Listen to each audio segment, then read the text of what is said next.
C'est l'heure de retrouver la revue de presse avec Nicolas Canteloup et Julie, bien sûr. Allez, on va revenir sur ce nouveau conflit terrible qui fait rage. Tout ça pour une histoire de promo sur le Nutella. On retrouve tout de suite notre experte, Ségolène Royal. Vous êtes sur place dans le supermarché, c'est ça ?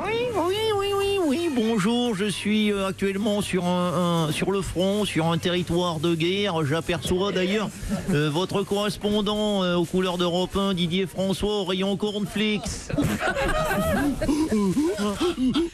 Oui, bonjour, c'est Didier François, de Damas Centre, je peux vous le dire, à côté de cette guerre, à côté de l'Intermarché de Poitiers, je vois des gens dans les tranchées, oui, dans les brioches tranchées. Ah, dans les brioches tranchées, ah bon, on est rassurés. Non, mais c'est quand même violent, hein, Ségolène Royal. Oui, oh là là, mais qu'est-ce qui se passe ? Oh là là, ça tire de partout. On assiste à la guerre qui fait rage entre Nicole et Ghislaine pour un pot de pâte au tortiné à 1,40 €. C'est de la Ségolène pâte, Royal. je vous confirme, c'est de la pâte au tortiné. Oui, c'est confirmé. Ségolène Royal, vous aviez lancé cet appel il n'y a pas très longtemps. Il faut arrêter de manger du Nutella. Hein, Oui. Du coup, quand on voit ces mouvements de foule, on se sent écouté, ça fait plaisir. Hein. Bon, faut dire que j'ignorais à l'époque que les gens étaient prêts à tuer pour de la pâte au tortiné. Oui, ils sont qu'est-ce que vous voulez, mon Burki, ils sont prêts à tuer des forêts, prêts à tuer des caissières. Dire qu'on s'emmerde à leur supprimer les taxes d'habitation alors qu'il suffisait de leur envoyer un pot de Nutella pour qu'ils soient heureux, c'est tout. Je confirme. Oui, bah c'est bon. Merci. Ségolène Royal et à bientôt, Didier François. C'était l'enquête du 8h. Ce matin, la grève des personnels des EHPAD, les établissements de soins spécialisés pour nos personnes âgées. On va tout de suite téléphoner dans un de ces établissements.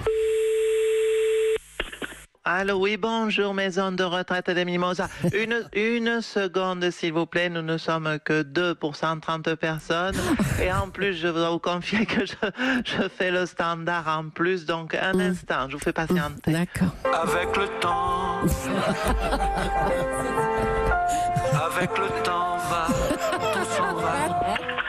Oui, allô, pardon, excusez-moi pour cette attente. C'est à quel sujet? Vous êtes la mère de quel patient, madame? Non, je ne suis la mère d'aucun patient, non. Ça pourrait être le cas. Non, oui, ça aurait pu, mais moi je vous appelle pour connaître votre quotidien. Je sens des enfants taquins autour de vous. Oui. Je ne suis pas seule, c'est vrai. Alors racontez-nous votre quotidien, c'est pour ça que je vous appelle en fait. Oh, si vous saviez. C'est pas de tout repos, hein, pour tout vous dire, parce que nous avons... Attendez un instant. Non, monsieur Balladur, vous remettez votre pyjama. Non, ce n'est pas vous la douche aujourd'hui. Non, monsieur Balladur, vous en avez déjà pris une le 1er janvier, c'est marqué sur le carnet. Monsieur Balladur, non, monsieur Cohen l'a dit, je vais être contrainte à la maltraitance. Je vais vous faire pampan au cucu. Oh non, arrêtez. Je vous demande de vous arrêter. Oh non. Je vous demande de vous arrêter, mademoiselle. C'est mieux, c'est plus Balladur que Giscard, mais Giscard n'est pas loin. Moi, j'ai limité Balladur, vous avez eu rare d'aiguillage. Ça peut arriver, vieux Cohen. C'est très mal rangé dans cette maison de retraite. Il est au mauvais tiroir. Excusez-moi, je m'adresse à Édouard. Édouard, il me semble que j'étais avant vous dans la file pour aller au Sanisette ce matin. Je suis arrivé hier matin et je crains de ne pas pouvoir tenir beaucoup plus longtemps. Cher Édouard, je m'en excuse par avance. Écoutez, pardonnez-moi, Madame Leclerc. Oh là là, il y a du monde là. Tiens, je crois qu'il y a... Oh là là, je crois qu'il y a une fuite d'eau dans le couloir. Par contre, je ne sais pas ce que je fais là, je dois vous le dire. Est-ce que vous pouvez signaler à la demoiselle de l'accueil qu'il faut me laisser partir, Oui, madame, bien sûr, madame bien Julie, parce sûr. que je pense que vous êtes crédible à ses oreilles. D'accord, bah je vais m'en occuper. Mademoiselle, je crois que monsieur Juppé veut partir. Oui, oh non, mais bien sûr, allez. Oh, allez, je vous laisse, il est bientôt 9h. Non, Madame Leclerc, c'est Madame Julie ou Madame Leclerc, vous êtes L'une ou l'autre. La même. Non, je vous laisse parce qu'il est bientôt 9h. C'est bientôt l'heure du repas de midi. Donc, hein, Oui, autant pour les douches, on est en retard, autant pour le repas, on prend de l'avance. Bon, allez, laissez-moi, parce qu'il ne faut pas encombrer le standard, Bon, vous me allez, comprenez? bon courage. Oh là là là là. L'Union européenne a interdit la pêche électrique. José Bové, vous vous en êtes félicité sur Twitter.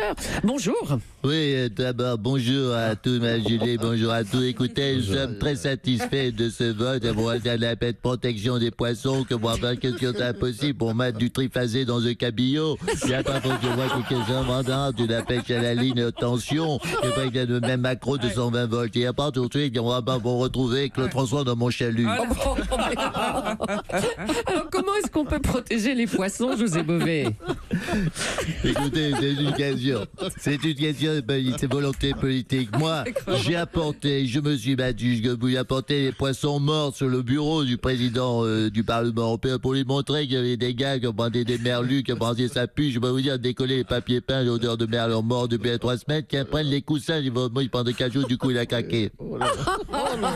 Ah oui, Merci. dingue, on peut le faire au ralenti. Faut jamais rien lâcher. Hier se jouait la demi-finale de la Coupe de la Ligue. Rennes recevait le PSG. Le match était pour une fois retransmis sur France 2. Et c'est une victoire pour le PSG. 3-2 qui se qualifie pour la finale de la Coupe. Kylian Mbappé, bonjour. Oui, bonjour, monsieur, madame. Alors, votre sentiment? Alors écoutez, c'est un sentiment mêlé d'amertume et de déception qui domine actuellement. Ah oui, parce que vous avez reçu un carton rouge et que vous avez été exclu. Hein. Non, écoutez, pas du tout. Tout ça est très accessoire. Non, ça n'a rien à voir avec ma personne. Je trouve que ce n'est pas la mission du service public de retransmettre du football à une heure de grande écoute. Bah écoutez, je pense que, comme tout un chacun, je pense que M. Cohen sera d'accord avec moi, le service public, sa mission, c'est de trouver le prochain Jacques Chancel, qui est d'ailleurs peut-être M. Cohen. Oui, tiens. Rostropovitch, Yourcenar, Karajan, c'est autre chose que Verratti, Cavani et Gourcuff. Franchement, M. Cohen, une petite Anne Sylvestre, c'est autre chose que Oïs enculé. Oui, s'enculer. Rien à Comme ajouter. vous dites, ah bah oui, c'est bon.